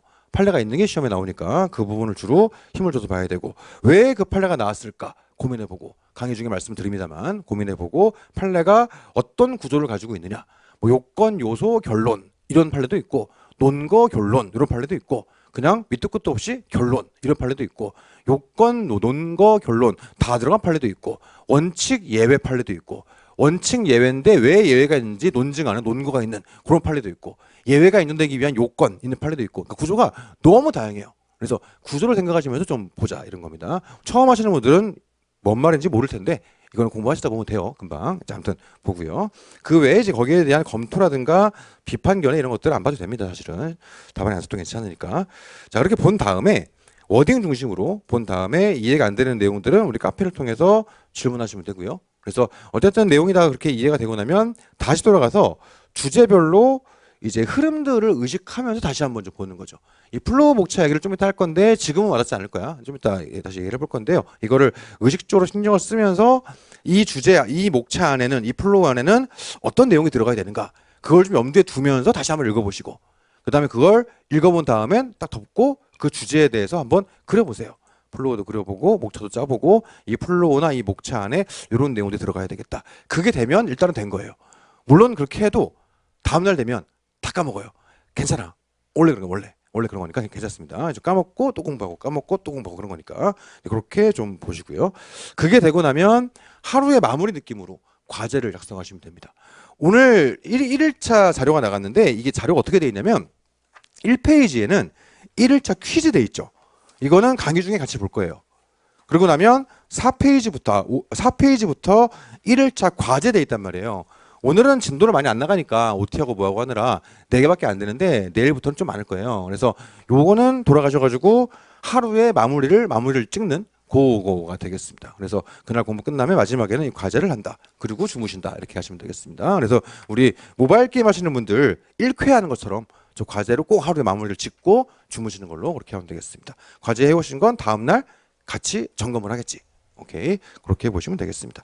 그리고 여유 있는 분들은 해당 진도 내에 이제 판례도 좀 암기해보고 이 암기 판례는 뭐냐면 과제에 있는 판례예요. 과제에 이거 써보세요. 이게 있거든. 그게 암기 판례입니다. 그래서 그거를 좀 암기하고 다음 진도 범위를 거칠게 예습하라고 하는데 초심자분들은 동그라미 5번이 될 리가 없어요. 그래서 초심자분들은 동그라미 4번까지 하시면 되고요. 동그라미 5번은 올해 2차를 보셨던 분들, 그런 분들은 요것만 하면 너무 금방 하잖아. 그런 분들은. 그래서 판례 암기 한번 다듬고 여유 있으면 사례집도 한번 다시 보시고 오래 하셨던 분들은 그 다음에 예습도 좀 하시고 그렇게 하시면 좋겠습니다. 자, 그러니까 3번 뭐 읽어보시면 될 것 같고 4번 성적 우수자 랭커 뭐 이렇게 뽑아 오는데요. 그냥 아침 테스트 안 빠지고 낸 분들 중에 상위권 분들은 선정해가지고 이제 뭐 강의용 교재는 아닌데 매년 12월 달에 판례 암기장을 출간하거든요. 이 판례 암기장은 뭐냐면 이 책에서 판례만 모아놓은 핸드북이에요. 그러니까 이게 한 10년 전쯤에 이 동네에서 수험생들이 판례 암기 카드 그래가지고 뭐 수첩에다가 판례를 막 써가지고 요것만 들고 다니면서 판례 외우는 그게 한참 유행하던 시절이 있었어요. 그래가지고 제가 보면서 그 시간도 많이 걸리는데 뭐하러 그걸 하시냐. 제가 만들어 드릴게요. 해서 만든 게 이거예요. 그래서 이건 핸드북 같은 거라 이거는 강의용 교재가 아니거든요. 아무튼 그거 랭커 분들은 이제 무료로 제공해 드리도록 하겠습니다. 자, 7페이지 가보시면 5번. 과제 작성법 되어 있는데 아까 보셨던 것처럼 한 축은 퀴즈, 그 뒤에 가면 과제 이렇게 돼 있죠. 그래서 그게 매 시간 나가게 되고요. 일단 매일매일 1회 마무리하듯이 안 밀리고 하시는 게 중요할 것 같고 그리고 어떻게 작성하는지는 이따가 좀 내용 보면서 같이 다시 얘기하도록 하겠습니다. 자, 6번 아침 테스트 답안 작성 방법 마찬가지예요. 이것도 이따가 그 자료 보면서 같이 한번 얘기해 보도록 할게요. 자, 7번 가보시면 질문법이 있는데 뭐 쉬는 시간 오시면 되고요. 근데 이제 가능하면은 강의 끝나고 오시면 전도 좋아요. 저는 이제 쉬는 시간에 뭐 허세 부리는 건 아니고 제가 흡연충이라 제가 니코틴이 부족해서 막 뛰어갔다 오거든. 그래서 저는 끝나고 좋긴 좋은데 쉬는 시간에도 괜찮고. 자, 8페이지 가보시면 우리 카페가 있죠. 가입하세요. 가입하셔서 그 양식 맞춰가지고 등급 신청하시고요. 밑에 깔아놨죠. 등급 신청 예시해가지고 등급 신청하시고 나름 이것저것 공지사항도 볼 거 많이 있고 자료실에도 볼 거 많이 있고 특히 질문 게시판은 정말 볼 거 많고 그 다음에 뭐 공부 방법 게시판도 있고요. 그 다음에 뭐 두 문자 게시판도 있어요. 이것저것 좋은 게 많아가지고 들어가 보시면 필요한 거 활용하시면 되겠습니다. 그 다음에 양으로 3번 그 외에는 학원 홈페이지에도 동강 보는 분들은 우리 강의에 그 질문란이 있지 않습니까? 그거 활용하셔도 괜찮고 그 다음에 이메일이랑 카톡 문자도 오픈하긴 하는데 이메일이나 카톡 문자로는 노동법 내용 질문은 안 받습니다. 이거 제가 감당이 안 돼가지고 그리고 저는 이게 이 일을 오래 하다 보니까 제 번호가 너무 많이 오픈돼 있어요. 그래서 제 번호가 우리 수강생 아닌 분들 다 알잖아. 그래가지고 무슨 다산 콜센터 비슷하게 막 오픈돼 있어가지고 이게 저 수강생 아닌 분들한테 연락 되게 많이 오거든요. 제가 그걸 되게 힘들어해. 그래서 제가 노동법 내용 질문을 받기 시작하면 이거 수강생인지 아닌지 계속 확인해야 되니까 너무 힘들어가지고 그건 받지 않아요. 그래서 우리 카페를 통해서 내용들을 받고 이제 프라이빗한 내용들이나 우리 수험 상담 이런 것들을 뭐 할 수 있겠지. 그래가지고 이렇게 진행하도록 하겠습니다. 그러니까 비수강생분들이 연락 왔을 때 너는 수강생도 아닌데 연락 왜 하는 거야? 뭐 그런 마음이 없는 건 아닌데 그것 때문만은 아니고 이게 사실 우리가 이 차는 절대평가의 형식을 띈 상대평가예요. 사실상. 그러다 보니까 우리 수강생 아닌 분들을 어떤 식으로든 챙기면 간접적으로 우리가 피해를 보거든요. 이거 어쩔 수가 없어. 그래가지고 제가 수강생 아닌 분들 연락 오는 걸 되게 싫어해요. 그래서 그거는 그렇다. 그런 게 좀 쌓이다 보니까 그냥 내용 질문은 받으면 안 되겠다 싶어가지고 내용 질문은 우리 카페에서만 이렇게 좀 합니다. 자, 양으로 4번에 유의사항. 개인 연락처로 상담을 하시든 프라이빗한 질문을 하시든 어쨌든 제 수강생인 걸 좀 알려주세요. 어떤 식으로든 제가 스트레스 많이 받아가지고 이거 좀 알려주시고, 그다음에 동그라미 2번 좀 급한 거는 말머리에 달아서 주시면 제가 뭐 볼 수 있죠. 그러니까 왜냐하면 제가 좀 답변할 수 있을 때 볼 거 아니에요. 근데 노무사님 안녕하세요 이러면은 제가 뭔지 모르잖아. 그러니까 안 본다고. 근데 이제 말머리 해가지고 뭐 1초 컷 이러면은 1초짜리 눌러본단 말이지. 그렇죠. 그러니까 예를 들어 그런 식인데 그렇게 좀 하시면 좋고요. 교재 관련된 질문들은 사진 첨부하시면 좋고, 다시 말씀드리지만은 내용 질문은 카페를 활용하시고요. 네, 동그라미 6번 전화는 안 돼요. 밤에 술 드시고 전화하시는 분들이 많아가지고 안 됩니다. 없을 것 같지. 비속어 한번 쓸게요. 존나 많아. 힘들어 죽겠어요. 진짜. 예, 힘들어. 진짜. 그러니까 안 받을 수도 없고. 자, 그래서 전화는 안 되고, 그래서 가끔 상담하다가 너무 길어질 것 같으면은 통화 되십니까? 제가 여쭤보는 경우들이 있어요. 통화하기도 하는데 안 돼. 막 전화 주시면 안 돼. 그리고 동그라미 7번 주변에 어려운 상황이 있어서 상담 필요하신 분들은 뭐 도와드릴 수 있고 연결도 시켜드릴 수 있는데, 대신 안 되는 건 기업에 계시는 분들, 인사 담당자분들 자꾸 회사 일을 물어보시는데 안 돼요. 저는 학원강사니까 저한테 그거는 자문노무사에게 물어보시는 걸로 이렇게 하시면 됩니다. 근데 이제 예를 들어서 노무사 소개가 필요하거나 초기 상담이 필요한 것들이 있지 않습니까? 그런 것들은 연락 주시면 제가 할 수 있는 범위 내에서는 도와드릴게요. 예. 근데 제가 이제 현업을 정리한 지가 10년이 넘어가지고 현장감을 좀 많이 잃었어. 그런 게 좀 있긴 있는데 그래도 뭐 초기 상담하고 넘겨드리면 되니까. 특히 산재 이런 것들은 초기 대응이 제일 중요해요. 초창기에 엉망으로 해버리면 뒤가 감당이 안 되거든, 그게. 그죠? 해고나 이런 것들은 어떻게든 수습할 수 있어. 체불 이런 거는 임금체불 수습할 수 있는데, 업무상재해는 초기 세팅 엉망으로 해버리면 아예 그 수습이 불가능해. 그래서 그건 정말 중요하거든요. 그래서 특히 중대재해 있지 않습니까? 돌아가시거나 아주 크게 다치시거나 이런 것들은 연락 주세요. 제가 그 맞는 분들로 소개를 해드릴게요. 예. 아마 노무사업계에서 가장 많은 노무사를 아는 게 저일 거예요. 어쩔 수가 없어. 직업이 이러다 보니까 얼마나 많이 알겠습니까? 그래가지고 웬만한 분들 분야에 다 아니까 소개를 해드릴게요. 그렇게 하시면 되겠습니다. 그리고 9번 우리 딴 데로 가실 수도 있죠. 그게 서운하진 않은데 가시면 질문도 그쪽에 하시는 걸로 그렇게 하시면 좋을 것 같습니다. 자, 8번 필기구 얘기인데 처음 하시는 분들은 이게 뭔 소린가 싶을 거예요. 다음 페이지 가보시면 결국 우리는 쓰는 거잖아요. 그러니까 변호사 시험 쪽에는 이제 치는 게 들어왔어요. 근데 우리는 아직 아니야. 그러니까 걔네들은 법무부 관할이라 되는 거고 우리는 산업인력공단이죠. 아직 멀었어. 이게 언젠가 되긴 될 건데 적어도 우리가 수험 끝날 때까지는 안 돼. 우리는 써야 돼. 무조건 써야 됩니다. 그래서 어쨌든 펜을 선택하셔야 돼요. 그래서 이것저것 검색 많이 해보시면 이거 외에도 많아요. 근데 제일 많이 쓰는 대중적인 펜들이 이런 펜들이거든요. 이제 소위 뭐 위에 있는 첫 번째 칸이 외제고요. 굳이 얘기하면 외제. 두 번째 칸이 국산이에요. 원래 이제 첫 번째 칸들을 제일 많이 써왔는데 그 몇 년 전에 그 일본 애들이 한번 덤벼가지고 한번 그 불매운동 했지 않습니까?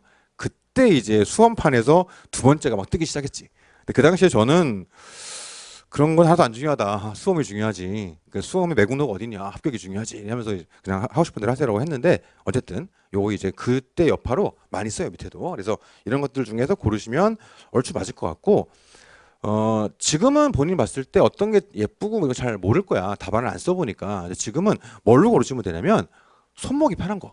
결국 우리는 손목이 나가게 돼 있거든요. 그래가지고 손목을 많이 쓰다 보니 글을 많이 쓰지 않습니까?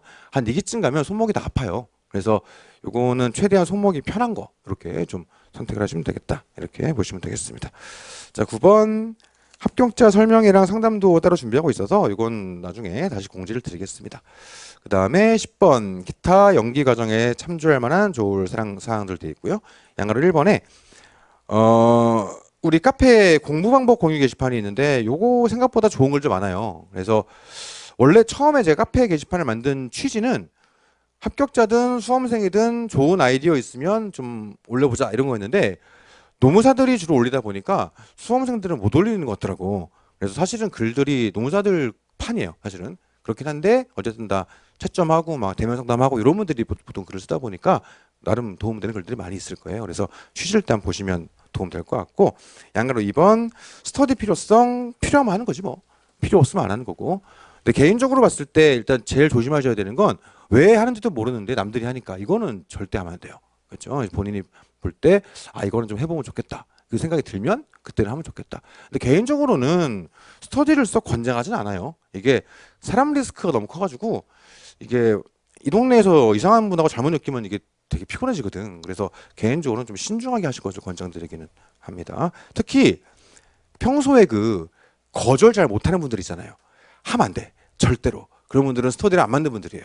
이거 망가져. 그래서 평소에 나는 되게 거절도 되게 잘하고 착착 잘 끌어내고 그렇죠? 누가 나 미워하는 거 신경 1도 안 쓰고 이런 분들은 편하게 하셔도 괜찮아.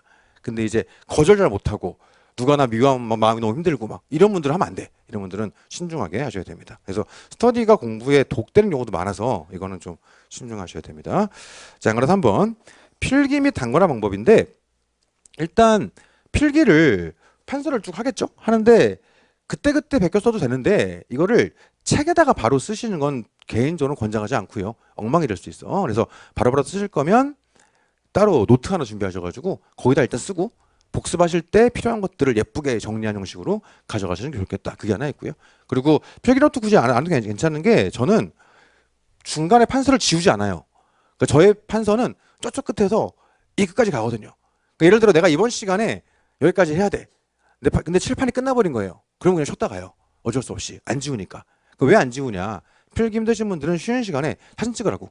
그 찍어서 이제 보면 되니까. 그리고 동강 오는 분들도 안 멈춰도 되는 게 멈출 필요가 없는 게 저는 매 시간마다 강의 끝날 때 한번 촬영자분들이 쫙 훑어줘요. 끝나고 나면. 그러니까는 중간에 멈추지 마시고 그렇게 하시면 됩니다. 자, 그다음에 어쨌든 뭐 사진을 찍든 뭐 필기노트에 필기를 하든 뭐 어떤 식으로 하든 간에 결국은 책에 옮길 것들이 있을 거지 않습니까? 그 옮기겠지. 옮길 때는 바로 쓰지 마시고 최대한 포스트잇을 많이 활용하세요. 왜 그러냐? 확률상 이걸로 단권할 수도 있지만 막상 이기 가서 바꿀 수도 있단 말이에요. 그때 여기 있던 것들을 그대로 옮긴다? 너무 오래 걸리지. 효율적이지도 않고. 근데 포스트잇을 해버리면 떼가지고 붙이면 되지 않습니까? 그래서 웬만한 필기들은 다 포스트잇으로 하시는 걸로 권장드려요. 그래서 책에다가 뭐 줄을 친다거나 키워드를 체크한다거나 그런 것들은 하면 되겠지. 당연히 다이렉트로 하면 되겠지. 근데 그 외에 뭘 쓴다. 이런 것들은 최대한 포스트잇을 많이 활용하시는 게 더 좋다. 이렇게 좀 말씀을 드립니다. 그 얘기가 동그라미 1번, 동그라미 2번이에요. 동그라미 3번. 연기 필기의 핵심은 뭐냐? 제가 생각할 때는 주제별 플로우 하고요. 처음 하시는 분들은 뭔지 모를 건데 이따 하면 별거 아니야. 이 플로우 하고요. 그 다음에 어쨌든 우리는 제일 중요한 게 판례예요. 판례를 구조화하는 거. 판례를 그림 그려보는 거. 이런 것들 제일 중요한 것 같고 그 다음에 핵심 키워드. 저는 거점이라고 하는데 이런 것들 체크하는 거. 이런 것들이 제일 중요한 것 같습니다. 처음 하시는 분들은 그냥 그렇구나 하고 넘어가시면 됩니다. 이따가 또 말씀을 드릴게요. 자, 어쨌든 단권화는 본인이 그 보기 좋게 하려고 하는 거지 않습니까? 본인이 필요한 방식으로 그대로 하시면 돼요. 우리 공부 처음 해보는 거 아니잖아. 그래서 그렇게 하시면 됩니다. 저는 개인적으로 책을 되게 깨끗하게 보는 편이거든요. 책에다가 줄도 안 치고 전 잘 필기도 잘 안 해요. 그냥 필기 필요하면은 딴 데 적어 놓지 저는 그걸 책에다가 옮기는 걸 되게 싫어해가지고 저는 순정을 좋아해. 그렇죠. 튜닝이 싫어. 그래가지고 책 원본 그대로의 그 책 느낌을 저는 살리는 걸 되게 좋아해서 강박적으로 전 책에 필기하지 않아요. 근데 그건 성격인 거지. 그렇죠? 저는 그런 걸 선호하니까. 근데 이제 사람에 따라서는 뭐라도 안 써 있으면 불안하고 이럴 수 있지 않습니까? 그런 분들은 그에 맞춰서 하면 되는 거지. 그래서 남들이 하니까 한다 이런 거 하지 마시고 본인이 보시기에 필요하다 싶으시면 하시면 되겠습니다. 예를 들어서 우리가 이 동네에서 기계적으로 많이 하는 게 뭐가 있냐면 보통 책을 보면 보통 뭐 서론 해가지고 책을 보면 막 이렇게 써 있겠지. 뭐 로마자 2번 해가지고 뭐 주제가 있을 거예요. 그래서 뭐 1번 뭐 내용 있고 뭐 2번 뭐 내용 있고 뭐 이런다고 치자고. 그럼 우리가 수험판에서 많이 하는 게 노무사판에서 목차가 한눈에 들어오겠다고 하면서 한눈에 목차가 들어오게 하면서 뭐 로마자는 이렇게 형광펜으로 칠하고 숫자는 뭐 이렇게 제목을 형광펜으로 칠하고 이렇게 하거든요. 이렇게 하는 분들이 되게 많아요. 저는 개인적으로 제 취향. 저는 제 취향은 아까 얘기했죠. 순정을 좋아한다고 싫어하거든. 그러니까 저 같은 사람이 볼 때는 이게 뭐 삽질하는 거지 이 생각이 드는 거지. 저게 뭐야 이런 거예요. 근데 하시는 분들은 색을 칠해 놓으면 책을 딱 특정 페이지를 피는 순간 색칠로 그 목차가 그 대목 찬지 중목 찬지가 확 들어오면서 잘 보인대. 그럴 수 있겠지. 그래서 본인이 보시기에 아 그렇겠다 하면 해보면 되는 거지 이렇게. 근데 그게 아니라 옆 사람이 원래 이렇게 하는 거래 농사는. 그러니까 아 그래? 그러면서 막 이러는 바보지 그거는. 그 뭐라 그렇게 그렇잖아요. 그걸 한번 생각을 해보시죠. 좀 주체적으로 이렇게 해보시고 잘 모르겠으면 저한테 물어보세요. 제 말이 정답은 아니겠지만 이 일을 오래 하다 보니까 대충 평균적인 얘기들을 해줄 수가 있어요. 그래서 저한테 물어보시면 되겠지. 다음 페이지 가보시면 12페이지부터 예시를 들어놨는데 자 첫 번째 같은 경우가 이제 예를 들어 근기법 총칙에서 근기법상 근로자 일단 공부할 건데 이거 들어가죠. 옆에다가 지금 뭔지 모를 거예요. 막 그림 같은 게 그려져 있죠. 저게 플로우예요. 이따가 할 건데. 그래서 나는 주제별로 옆에 그림을 그려야 되겠다. 그럼 그리면 되지. 그렇죠. 이 필요하시면. 저는 개인적으로 연기 때는 이 그림 그리는 걸 옆에다 붙이는 건 권장드립니다. 그리고 이 그림이 결국 본문의 목차인 거예요. 오케이. 그렇게 해볼 수 있어요. 그래서 이 그림을 그리는 걸 권장한다. 다만 포스트잇을 권장한다. 그렇죠. 이분은 직접 쓰셨는데 포스트잇을 권장한다. 이렇게 말씀을 드리고요. 밑에 본문을 보시면은 본인이 보기에 줄 쳐놓은 것도 있고 색칠한 것도 있죠. 그 본인 생각할 때 색칠해놓은 것들은 한 것들은 나름 거점 같은 거예요. 본인 생각에 칠을 해놓은 거겠죠. 그래서 제가 강의하면서 핵심 키워드들은 안내를 드려요. 이거는 꼭 체크하세요. 안내 드리거든요. 그거는 필히 체크하셔야 되고 그 외에도 본인이 꼼꼼하게 보시면서 딥하게 좀 진하게 보라 했죠. 정독하면서 아 이거 이런 문구들은 좀 중요한 것 같다. 그 실제로는 그 문구가 안 중요할 수도 있어요. 나중에 보니까 그럼 어때? 상관없지. 그래서 본인 보시기에 나는 이걸 좀 중요한 것 같아서 기억하고 싶다. 다음에 볼 때 여기에 좀 더 힘을 좀 주고 싶다. 그런 것도 있으시면 편하게 체크하세요. 정 자신 없으면 연필로 하시고 샤프로 하시고. 근데 어쨌든 이런 식으로 표시를 하더라. 자 다음 페이지 가보시면 13페이지에 이건 다른 분인데요. 13페이지. 이분 같은 경우도 보면 밑에 판례 박스를 보면 이렇게 막 슬래시 그어가면서 판례를 구조를 잡죠. 그리고 중간에 키워드들 동그라미 쳐놓고 옆에 이제 두 문자 느낌으로 좀 써놓기도 하고 이런 것도 이제 판례를 좀 더 꼼꼼하게 눈에 들어오게 할 수 있도록 만드는 그런 거죠.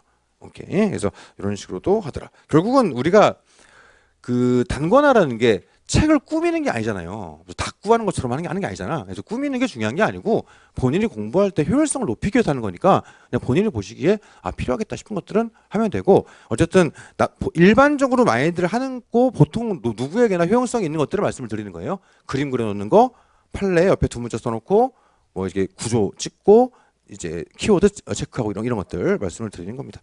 자 다음 페이지 가보시면. 자, 14페이지에는 보시면 밑에 이제 실제 포스트잇으로 이렇게 해놓은 게 있죠. 이런 식으로 포스트잇을 최대한 많이 활용하자. 그래야 이기 가서 고생을 좀 덜한다. 이런 거고요.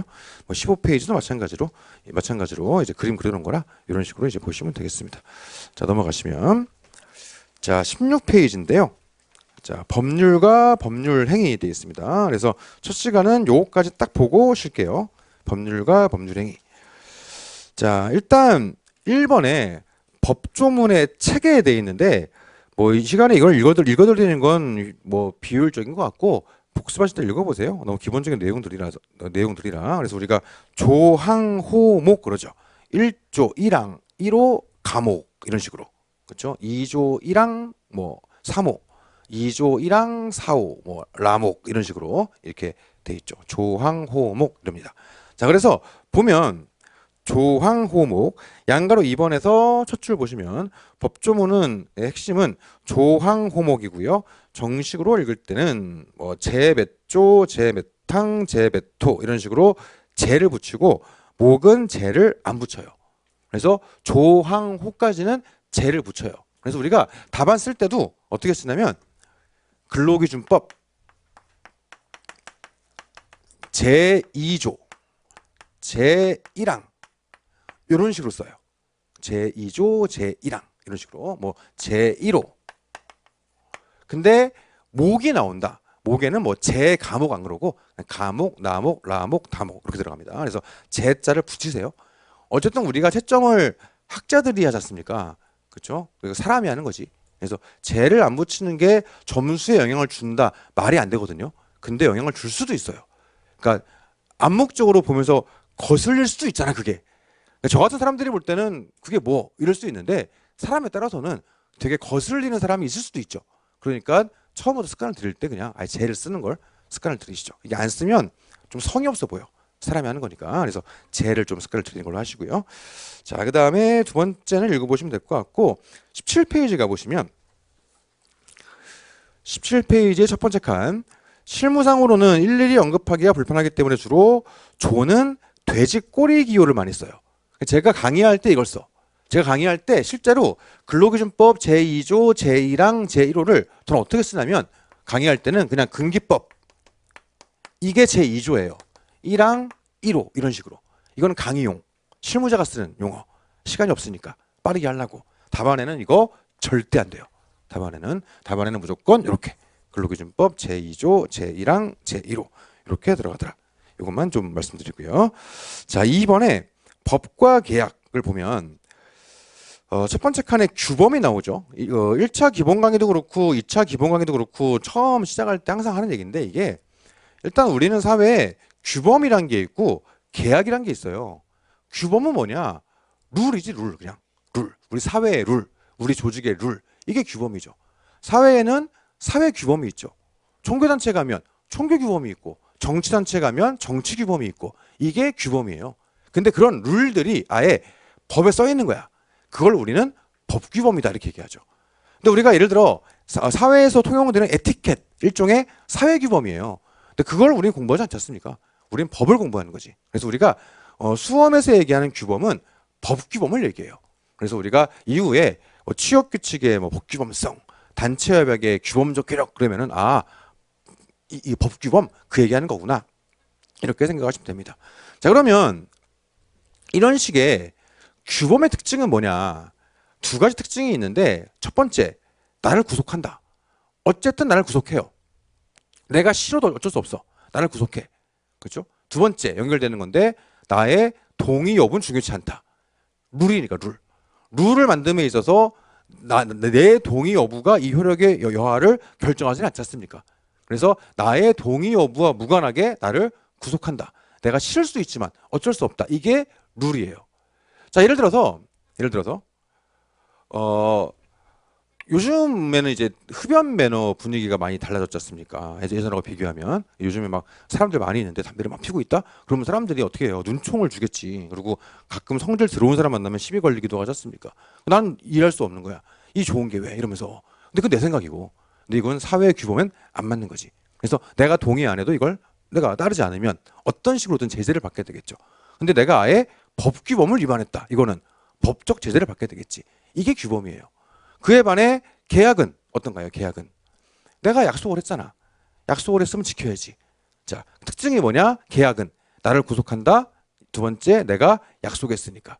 그럼 양자의 공통점과 차이점이 있죠. 공통점은 나를 구속한다. 차이점은 계약은 내가 약속을 했으니까. 규범은 내 동의 여부에 관계없이. 그런 차이점이 있는 거지. 어쨌든 둘 다 나를 구속하는 측면에선 동일하죠. 자, 그러면 뭔가 소송이 걸린 거예요. 소송이 걸렸을 때 왜 걸렸을 것이냐? 둘 중 하나겠지. 법률에 적용을 함에 있어서 다툼이 있어서 혹은 계약서를 해석함에 있어서 다툼이 있어서 그런 거겠죠. 결국 우리는 뭘 해야 되는 거냐? 법률과 계약을 해석을 해봐야 돼요. 그렇죠?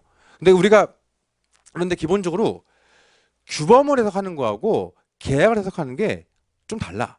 그게 다음 페이지 가보시면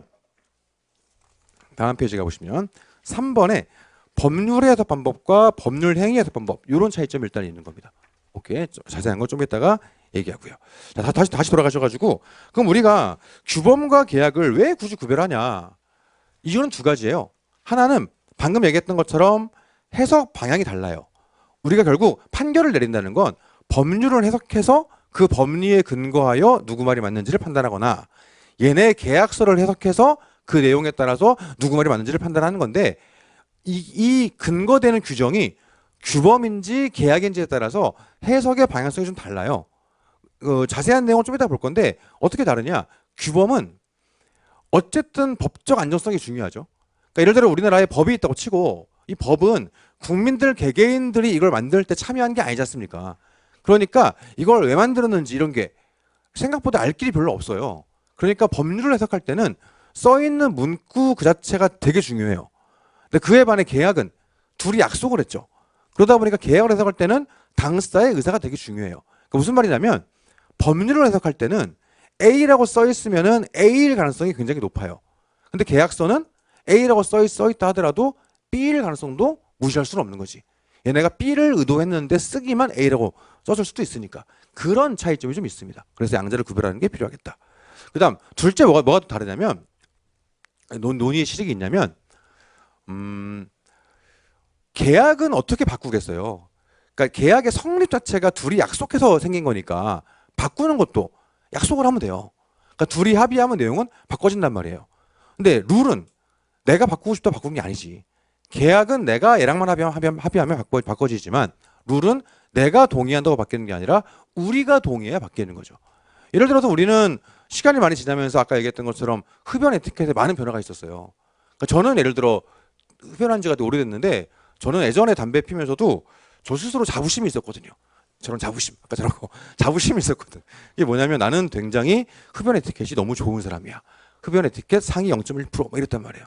저는 되게 옛날부터 사람들 있으면 절대 담배 피지 않고 저기 구석 가가지고 몰래 혼자 이렇게 숨어가지고 이렇게 했었고 침 같은 거 절대 안 뱉고 꽁초 안 버리고 나는 항상 주머니에 넣고 이렇게 했단 말이에요. 난 상위 0.1%야 이랬지. 근데 지금은 어떻습니까? 너무 당연한 거 아니야. 그렇죠? 그게 뭐예요? 내가 모르는 사이에 우리들의 마인드가 바뀐 거야. 그러니까 나는 그대로인데 내가 모르는 사이에 우리들의 마인드가 바뀐 거지. 그러니까 사회 규범에 변화가 있는 거죠. 그래서 저는 예전에는 제 기준에 의할 때 나는 상위 0.1%였는데 지금은 너무 평범한 사람이 돼버렸어요. 그러니까 이게 사람이 나이 먹을수록 되게 보수화된다 하지 않습니까? 그건 두 가지 이유가 있는 것 같아. 하나는 본인이 나이 먹으면서 안정지향 쪽으로 바뀌는 거야. 새로운 도전과 실험이 좀 부담스럽고 그죠? 지키고 싶고 이런 게 있겠지. 두 번째로는 나는 그대로인데 세상이 바뀌는 거예요. 그래서 나는 옛날과 바뀐 게 없는데 세상이 바뀌어가지고 나를 다르게 평가하는 거지. 이런 게 있는 것 같아. 이게 규범이 바뀐 거죠. 내가 모르는 사이에. 자, 법이 바뀐 걸 내가 몰랐어요. 어쩔 수 없어. 그 내가 모르는 거니까. 나는 바뀐 룰을 따라가야 되겠지. 자, 그러면 우리가 법규범을 우리 공부하는 거니까 이 법규범이라는 건 어떻게 바꾸겠어요? 우리의 동의로 바꾸는 거겠지. 우리의 동의로. 그럼 계약은 나의 동의로 바꾸는 거고 이런 거죠. 자, 정리를 해보면 우리는 법과 계약을 규범과 계약을 공부할 거예요. 그럼 규범은 특징이 뭐가 있냐? 계약과의 공통점, 나를 구속한다. 법률적으로. 계약과의 차이점, 계약은 내가 동의해서 효력이 있는 거지만 규범은 나의 동의 여부와 상관이 없다. 그러면 우리가 규범과 계약을 구분하는 논의의 실익 두 가지가 있죠. 첫 번째, 규범이냐 계약이냐에 따라서 해석의 방향성이 다르다. 두 번째, 변경 절차의 차이가 있을 수 있다. 우리의 동의냐 나의 동의냐 이런 게 있으니까 그런 면으로 한번 생각해 볼 수가 있습니다. 자, 그러면 맨 밑에 보시면 법과 계약의 차이 해놓고서 근로계약, 취업규칙, 단체협약 해놨어요. 자, 우리가 결국 근로관계를 규율하는 여러 가지 규정들이 있는데 크게 보면 네 가지가 있죠. 법률이 있을 것이고 맨 위에 바로 그 밑에 단체협약이 있을 거예요. 줄여서 단협 이래 부르는데 단체협약 얘는 뭐냐면 노동조합이 있는 사업장에서 노조라는 단체가 사용자랑 합의해서 사업장 내에서 적용될 수 있는 근로조건이라든가 이런 것들을 정한 거예요. 일종의 계약을 한 거지. 이게 단체협약이에요. 세 번째, 취업규칙이 있어요. 줄여서 뭐 취규 이러는데 이 취업규칙은 사회적인 용어로 보게 되면은 뭐 사규, 회사 규정 이런 거죠. 그래서 실제 이름을 취업규칙으로 두는 경우도 물론 있지만 다른 이름으로 불리는 경우가 훨씬 많아요. 무슨 회사의 인사규정, 급여규정, 승진규정, 그렇죠? 생산직 관리규정, 사무직 관리규정 전부 다 취업규칙이에요. 마지막으로 근로계약이 있겠지. 자, 그러면 이런 것들이 법규범이냐 아니면 계약이냐. 결론적으로 얘기하면 법률은 법규범이겠지 당연히. 누가 보더라도. 근로계약은 누가 보더라도 계약일 거예요 당연히. 그래서 실제 우리가 문제가 되는 게 학설상 논쟁이 있는 게 요 두 가지예요. 단체협약과 취업규칙. 이거를 법률로 볼 것이냐 규범으로 계약으로 볼 것이냐. 어떤 걸로 보냐에 따라서 첫 번째 해석 방법이 다를 것이고 두 번째 변경 절차가 다를 테니까 논의의 식이 있죠. 그래서 이론상 다툼이 있는데 결론적으로 얘기하면 단체협약은 계약이에요. 기본적으로. 왜냐? 노조랑 사용자랑 교섭을 해가지고 합의를 한 거니까. 근데 그에 반해 취업규칙은 합의를 하는 게 아니죠. 회사가 일방적으로 만들어버리는 거예요. 우리 회사의 룰을 만들어버리는 거지. 그래서 얘는 기업 내부의 규범이 됩니다.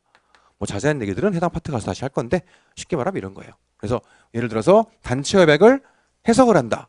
그러면은 근로계약 해석과 같은 방향 가지고 해야 되겠지. 취업규칙을 해석을 한다. 그러면 법률을 해석하는 것과 같은 방향성을 가지고 해석을 해야 될 거예요. 자, 그러면 어떻게 해석할 거냐? 다음 페이지 가시면 18페이지에 가보시면 3번 법률의 해석 방법과 법률행위 해석 방법이 있습니다. 양가로 1번 법률의 해석 방법. 자, 첫 번째 물리적 해석이 있어요. 이 물리적 해석은 뭐냐? 문구 가지고 해석하는 거지. 문구. 그렇죠? 물론 보면은 법문헌의 일상적 전문적 의미를 중시한다고 하는데 일상적 의미랑 전문적 의미가 충돌할 때도 있어요. 그때 보통 우리는 전문적 의미를 따지죠. 예를 들어서 우리가 사회적인 의미로서의 선의, 악의 그러면 착한 사람, 나쁜 사람 이런 거잖아요. 좋은 마음, 나쁜 마음 이런 거. 근데 우리가 법학에서 얘기하는 선의, 악의는 몰랐냐, 알았냐 이런 거잖습니까? 전문적인 의미지. 그래서 좀 달라요. 그래서 굳이 구별하자면 그런 거긴 한데 어쨌든 이 문구를 가지고 해석을 한다. 이게 물리적 해석이에요. 두 번째, 논리체계적 해석. 이거는 논리 체계를 따지는 거예요. 법과의 충돌 이런 거. 예를 들면 나중에 배울 건데요. 근로기준법에서는 근로자의 근로조건을 보호하죠. 근데 출입국관리법에선 불법 체류 외국인의 취업을 금지해요. 심지어 처벌해. 불체자를 쓰면 범죄야 그게. 자, 그러면 출입국관리법에서는 불체자의 취업을 금지하는데 근기법에서는 근로자를 보호를 해. 그러니까 이게 뭔가 충돌되는 게 있는 거지. 그래서 이거를 어떻게 조화롭게 해석할 것이냐. 이런 게 논리체계적 해석이에요. 쉽게 말하면. 그 다음에 세 번째, 연역적 해석이 있어요. 법률의 재개정 연역을 가지고 해석을 하는 거죠. 입법자의 입법 의도 이걸 따져보는 거예요. 입법자가 국회에서 왜 이걸 바꿨을까? 여기서 왜 바뀌었을까? 예를 들어 그 노조법 2조 5호에서 노동쟁의 개념이 바뀌었다는 과정이라든가 최근에 노란봉투법, 노조법 개정 과정이라든가 이런 것들을 따져보는 거죠. 변경 전후의 차이를 통해서 이거는 이렇게 해석이 돼야지 이걸 따져보는 거고요. 마지막으로 목적론적 해석. 이 규정이 가지는 의미 이걸 가지고 해석을 해본다. 이렇게 볼 수 있습니다. 그래서 각각 규정이 가지는 목적이 있을 거예요. 취지. 그래서 우리 판례를 보다 보면 취지를 얘기하거든. 근기법 26조의 해고 예고는 이러이러한 취지다. 이런 식으로. 왜 갑자기 뜬금없이 취지를 얘기하냐. 해석할 때 그거를 참조하려고 하는 거예요. 그게 목적론적 해석이에요. 자, 그러면 법률을 해석할 때는 뭐가 제일 중요하냐? 물리적 해석이 제일 중요해요. 당연히. 왜 그러냐? 법적 안정성이 중요하니까. 그래서 우리가 아까 얘기했죠? 법률을 해석하는 것과 계약을 해석하는 건 달라요. 법률을 해석하는 건 일반 국민들이 이 법 만들 때 참여 안 했기 때문에 누가 보더라도 이해할 수 있게 해석이 돼야 돼. 왜냐하면 법에 A라고 되어 있는데 막 말도 안 되게 판사가 이건 B야 이래버리면 일반 국민들이 그거를 납득을 못해요. 그래서 기본적으로는 법률을 해석하는 데 있어서는 물리적 해석이 제일 중요하다. 왜 그러냐? 이렇게 해야 법적 안정성이 확보가 되니까. 법률은 원래 그런 거예요. 누가 봐도 납득할 수 있는 의미 그렇게 해석이 돼야 되겠지. 근데 이렇게 해석을 하면 말도 안 되는 이상한 결과가 도출될 수 있거든요. 예를 들어 지금은 바뀌었을 것 같은데 저 옛날에 공부할 때 도로교통법에 구부러진 도로에서는 추월 금지 이런 규정이 있었어요. 근데 이 구부러진 도로를 문장 그대로 해석을 하면 문구 그대로 완전히 일직선인 도로가 어디 있겠어. 다 휘어 있겠지 조금씩은. 그러면 이 구부러진 도로에서는 추월 금지 이거를 문구 그대로 해석을 하면 추월이 안 돼 이게. 그럼 예를 들어서 서울에서 출발하면 그냥 부산을 가야 돼. 이런 문제가 있단 말이죠. 그러니까 우리가 이상한 결과가 도출될 수 있겠지. 그러다 보니까 경우에 따라 추가가 되는 게 세 가지가 있는 거예요. 하나가 논리체계적 해석, 그다음 연역적 해석, 목적론적 해석 이런 게 있는 겁니다. 그럼 이런 것들을 경우에 따라 왜 도입하냐? 사안에 있어서의 구체적인 타당성을 기하기 위해서 이런 것들을 대입하는 거죠. 그래서 아무래도 이게 메인이니까 얘네들을 대입할 때는 그만큼 좀 신중해야 되겠죠. 그런 얘기들을 밑에 있는 판례가 얘기하고 있어요. 뭐 외우라는 거 아니고 법률은 이렇게 해석하는 거구나. 그러니까 이 얘기는 왜 하냐면 우리 시험 문제에 법률의 해석법을 기술하시오 이렇게 안 나오거든. 근데 어쨌든 이렇게 해석 방법들을 좀 이해하고 판례를 보면 판례를 보는 눈이 확 트이는 게 좀 있어요. 그래서 말씀을 드리는 겁니다. 이 중에 특히 우리 수험에 제일 많이 쓰이는 건 얘가 제일 많이 써요. 목적론적 해석. 그래서 문제 푸는데 판례를 보는데 취지가 나온다. 그러면 딱 드는 생각, 아, 우리 판례가 목적론적 해석을 하려고 지금 밑밥을 깔고 있구나. 빌드업하고 있구나. 이런 느낌으로 생각하면 되겠습니다. 자, 그러면 그에 따른 해석 기법이 있어요. 축소 해석은 문헌보다 좁게 해석하는 거예요. 예를 들어 목적을 고려해서 좁게 해석한다. 논리 체계를 고려해서 좁게 해석한다. 이런 식으로. 그렇죠? 써 있기는 이렇게 써 있지만 실제 의미는 요만큼으로 본다. 이런 느낌으로 보는 게 축소 해석이고요. 확장 해석은 반대죠. 법에는 이만큼만 써 있지만 좀 더 넓게 보겠다. 이런 느낌으로 보는 거고요. 그다음 반대 해석은 명시 안 된 경우는 반대로 해석한다. 뭐 이런 거지 뭐. 법에 A 금지 써 있는 거예요. A는 할 수 없다. 반대 해석하면 A 빼곤 다 되는구나. 이 느낌이죠. 근데 그렇게 하지 않고 유추 해석을 하면 A가 안 된다고 하는 건 이러이런 이유일 테니 A뿐만 아니라 B, C, D, F, D 다 안 되겠군. 이런 느낌으로 생각할 수 있을 겁니다. 그렇죠? 우리가 많이 예로 드는 게 그 옛날에 그런 건데 독일에서 아주 오래전에 나왔던 그 기본서 책인데 거기 이런 예시가 있어요. 그 공원에 갔더니 공원 내부에 룰이 있는 거야. 규범. 공원 내부에. 그래서 공원에 그 룰이 팻말에 붙어 있어요. 공원에 악어를 데리고 오지 마시오. 이런 식으로. 그럼 악어는 데리고 올 수 없는 거지 않습니까? 이 공원은. 룰이 그러니까. 반대 해석하면 사자를 데리고 오고 이게 되는 거겠지. 그렇지 않습니까? 근데 이거를 유추 해석을 하면 아, 위험한 동물은 다 안 되는군. 그래서 악어도 안 되고 사자도 안 되고 호랑이도 안 되고 이런 거겠지. 그래서 이런 것들이 일종의 기법이에요. 그래서 위에 있는 방법을 통해서 이런 기법을 도출한다. 예를 들어 목적론적 축소 해석 이런 느낌으로 그렇게 생각할 수 있습니다. 각주를 보시면 현대적 해석 방법이 있는데 첫 번째가 결과 고려적 해석이에요. 그러니까 목적론적 해석과 연결되는 거겠죠. 이제 이렇게 해석했을 때 어떤 결과가 도출될 것인가 이걸 가지고서 결론을 내리는 그런 겁니다. 개인적으로는 제가 제일 좋아하는 거예요. 이게 결과 고려적 해석 꽂혀 있는 거 제가 제일 마음에 들어하는 겁니다. 그래서 노동법은 이럴 수밖에 없지 않은가 이런 생각이 좀 들기는 들어요. 그렇기는 합니다. 근데 이제 뭐 그 제 생각이고 그건 참고로 그렇습니다. 그 다음에 양가로 2번 이의평가적 해석. 그래서 일종의 이제 도출될 수 있는 양쪽의 이익들이 있겠지. 그래서 이익을 형량해가지고 적절한 선에서 해석을 하자 이런 거고요. 양가로 3번 비교법적. 이거는 이제 외국 선례 같은 거 좀 고려해가지고 같이 한번 해석해 보자 이런 거고. 네 번째가 헌법에 부합하게 해석하자 이런 게 헌법적 해석 이런 겁니다. 그래서 현대적으로는 이런 것들이 많이 얘기되고 있고요.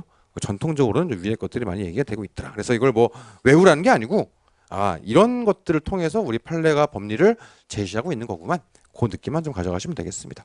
자, 예를 들어서 19페이지 가보시면 19페이지 중간에 2014년 판례가 있죠. 취업규칙은 노사 간의 집단적인 법률 관계를 규정하는 법규모 성격을 갖는 것이므로 명확한 증거가 없는 한 문헌의 객관적 의미를 존중하는 해석을 해야 되고 객관적 의미를 넘는 해석을 할 때는 신중하고 엄격해야 된다. 좀 낯이 익죠. 의역해보면 법규범이니까 물리적 해석을 해야 되고 논리적 해석이나 연역적 해석이나 목적론적 해석을 할 때는 그만큼 신중해야 된다. 그렇죠? 그 말을 하는 거죠. 그런 식으로 실제 해석이 되고 있더라. 이래 보면 되겠습니다. 자, 그에 반해 내려가시면 양가로 2번 법률행위의 대표적인 게 계약이죠. 계약의 해석이에요. 계약이라는 건 어떨까요? 물론 계약도 계약서에 뭐라고 써 있는지가 중요해요. 아, 둘이 합의했으니까 계약서에 A라고 썼겠지. 근데 법률은 A라고 써 있으면 웬만하면 A거든요. 근데 계약서는 아무래도 그렇지 않을 수도 있다. 자, 그래서 뭐 읽어보시면 처분문서는 돼 있죠. 처분문서가 계약서예요. 처분문서는 그 진정 성립이 인정되면 특별한 사정이 없는 한 처분문서에 기재되어 있는 문헌의 내용에 따라 당사의 의사가 있던 것으로 객관적으로 해석해야 되긴 하는데 근데 당사자 사이에 계약 해석을 둘러싸고 이견이 있어가지고 처분문서에 나타난 당사의 의사 해석이 문제되는 경우에는 문헌의 내용도 물론 보지만 그와 같은 약정이 이루어진 동기와 경위 얘네들은 이거 어떤 과정을 통해서 계약을 했니? 다음 페이지 약정에 의해서 얘네들은 뭘 달성하려고 하는 거야? 달성하려는 목적 그리고 얘네들의 진짜 의사는 뭐야? 이런 것들을 종합해가지고 그렇죠 논리와 경험칙에 따라 합리적으로 해석해야 된다. 여기까지가 일반적인 법률행위 해석법이에요. 우리가 근로계약을 해석한다 이렇게 해석합니다. 그렇죠. 일반 민사계약도 이렇게 해석을 해요. 그래서 우리가 뭐 일반 부동산 판례 이런 거 보면 이런 말 엄청 많이 나와요. 방금 봤던 그 문구가. 그래서 제가 강의용으로 법률행위 해석은 계약의 해석. 우리 판례가 두 축을 가져가죠. 첫 번째 축이 처분 문서의 증명력을 얘기해요. 처분 문서의 증명력을 얘기합니다. 근데 당사자 간의 해석에 이견이 있어가지고 문제가 되었다. 그러면 이런 것들을 종합적으로 고찰해서 판단하라고 하죠. 두 문자로 그냥 제가 하기로 내동목의 사람 이름이에요. 진정한 의사. 처분 문서의 내용도 물론 봐야죠. 이걸 고려 안 할 수는 없지. 근데 얘네가 이 계약을 통해 계약을 체결하게 된 경위라든가 동기 봐야 되겠죠.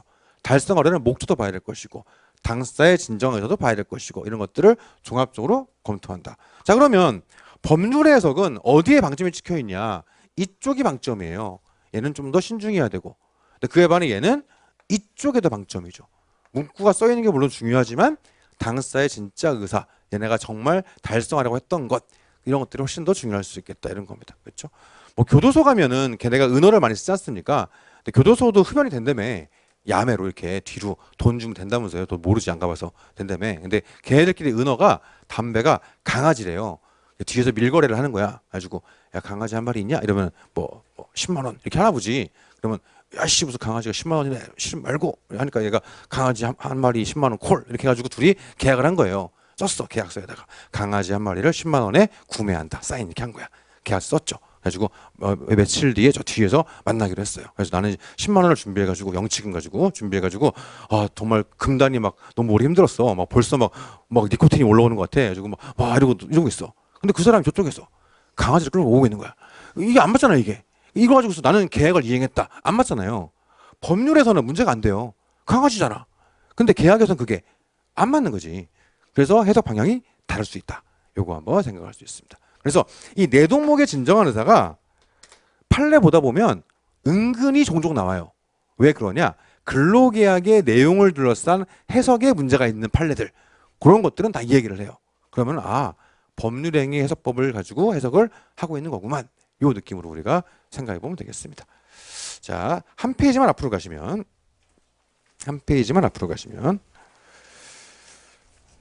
자, 한 페이지가 아니지. 17페이지 가보시면 17페이지. 그 법과 계약에서 두 번째 박스 보시면 법계라고 돼 있죠.